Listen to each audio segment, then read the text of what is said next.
التعصب للكوديم والإيمان بالمشي في نصرتها لا يحتاج إلى التشدد بسلاح الشغف وعهد الله للحمراء على الوفاء إلى أن يرث الله من عليه. ضيف حلقتنا اليوم أحد رواد الحركية ومن بعد طلب كبير من الجمهور ديالنا أحمد القلش كابو الريدمان. حنا كجمهور تنساندو فريق النادي الكلاسي اينما رحل وارتحل في جميع المدن المغربيه. دائما تناديو باسقاط الفساد. هذا الفساد هذا اللي طول في مدينه مكناس ودمر الفريق ودمر التاريخ ديال النادي ديالنا. فاللي غنقول انا هذا الرئيس هذا خصو يتحمل المسؤوليه ديالو وخصو يمشي بحاله. لحقاش هذا السيد هذا حاشا باش يكون سيد. هذا الشخص هذا ما عنده حتى شي انتماء لمدينه مكناس. حتى البطاقه الوطنيه ديالو واقيلا تنشكوا فيها. هذا السيد هذا ما عنده حتى شي حاجه بمدينه مكناس بصفه عامه. دمر النادي، دمر التاريخ ديال النادي ديالنا، وصلنا للهوات اللي ما عمرنا وصلنا له في مدى التاريخ. فالنادي كان معروف دائما بالرجال ديالو، كان تيسقط القسم الوطني الثاني وتيجيو الرجال ديالو تيصعدوا تيوصلوا تيردوا للمكانه الحقيقيه ديالو اللي هي قسم الأضواء. أحمد القلش الملقب أحمد العمراوي كما يحلو للقلعة الحمراء مناداته نظرا لحي الذي يقطن به حي سيدي عمر بمدينة القديمة. وهنا بدأت قصة العمراوي. ما كانش من المؤسسين ديال المجموعة ولكن غادي يلتحق في البدايات ديالها من بعد ما كان مشجع عادي كيتبع الكوديم فين ما مشات قبل ما تكون شي حاجة سميتها الأولتراس. كان الوردي هو الكابو الأول للمجموعة اللي كنقدم ليه التحية من هذا المنبر. في أواخر سنة 2009 يبدا يطلع العمراوي للسلوم مع ترحيب كبير للمكناسيين بسبب حب الناس ليه والرجولة ديالو وسط الفراج.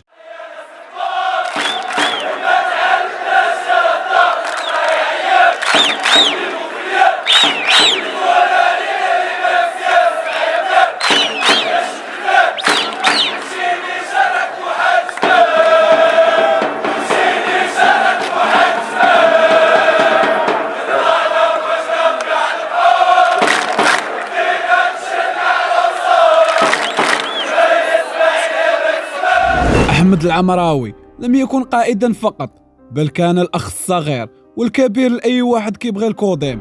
قائد بمعنى الكلمة في الثبات على المبادئ والحفاظ عليها في زمن الفقاس والكعب غزال. قائد اللي زرع الغيرة في نفوس مكانسة اللي طالما تغنوا به وبنبل مبادئه وصفات روحه ونقاء قلبه وسعة صدره. القائد اللي قدم الغالي والنفيس في سبيل إعلاء المجد المكناسي. القائد اللي ما باعش القضية. القائد اللي عطى وقته وحياته في سبيل خدمة هذا الكيان بلا ما يدخر أدنى الجهد.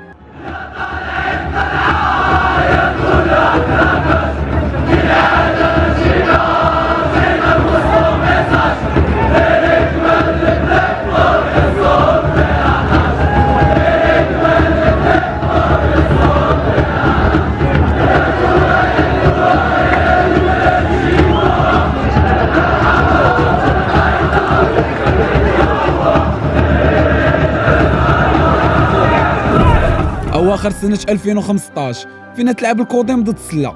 اقتحموا بعض المحسوبين على جمهور الكوديم تيران في اتجاه الجمهور ديال سلة وينوض الصداع ويحبس الماتش لمدة دقائق. فينا يقرروا رجال الأمن أنهم يعتقلوا قائد الريدمان الأول من بعد ما كانوا يوجهوا انتقادات لاذعة لمسيري الفريق وعلى رأسهم رئيس الفريق ذاك الوقت. فينا يتقدم العمراوي الوكيل جلالة الملك بتهم لا علاقة له بها ألا وهي التحريض على الشغب ويتحكم ب3 أشهر ما داير فيها لا بيديه ولا برجليه. فينا تقرر أولتراس ريدمان أنها تنظم عدة وقفات في المدينة احتجاجا على اعتقال ومحاكمة مشجعي الفريق. من بعد قضاء العقوبة السجنية يخرج أحمد وكله شغف مرة أخرى لقيادة الفراج المكناسي. سنة 2018 فين كانت المجموعة ريدمان أنها باغا تطلع ميساج في التيران. السلطات الأمنية تقرر أنها تمنع داك الميساج فين غينوض بعض المناوشات ويتشد فيها العمراوي مرة أخرى لكن ما غاديش يضرب فيها الحبس ويخرج براءة. أحمد العمراوي غيجيوه بزاف ديال العروض أنه يخوي البلاد ويهاجر للديار الأوروبية لكن في كل مرة كان كيرفض بحكم الأم ديالو كانت طريحة الفراش ومريضة بمرض السرطان اللي غادي توفى سنة 2020 فين غادي يفوز السرطان وأم أحمد العمراوي في ذمة الله والله يرحمها في هذا النهار ويجعلها من أهل الجنة. واي واحد كمل الفيديو حتى لهاد الدقيقه يترحم عليها ولو غير في نفسه ويدعي لها بالرحمه والمغفره. احمد العمراوي رغم نزول الفريق لقسم الهوات يبقى مع الفرقه ومع المجموعه رغم فساد المسؤولين يبقى كيحارب بكل ما أوتيه من قوة من أجل إرجاع مكناس للسكة الصحيحة، فين ينظموا عدة وقفات في المدينة ويكون واقف مع المجموعة.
أكتوبر 2022 يخرج العمراوي بمنشور على الفيسبوك كيعلن على التنحي ديالو على منصب القائد من بعد 14 سنة من الوفاء ومن التضحيات.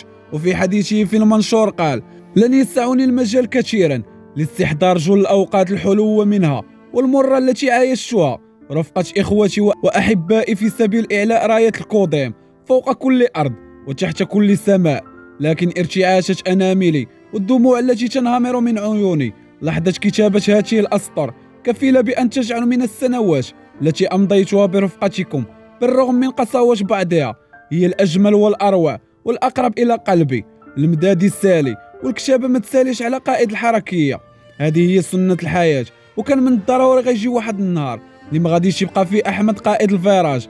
والشيء يثلج القلب فاش كتشوف قائد كيتنحى على قيادة الكورفة بمحض إرادته وكيخلي بلاصتو نقية وسط الجمهور، في حين كنشوفوا عدة مجموعات في المغرب اللي جراو على الكابو ديالهم بسبب الخيانة العاد.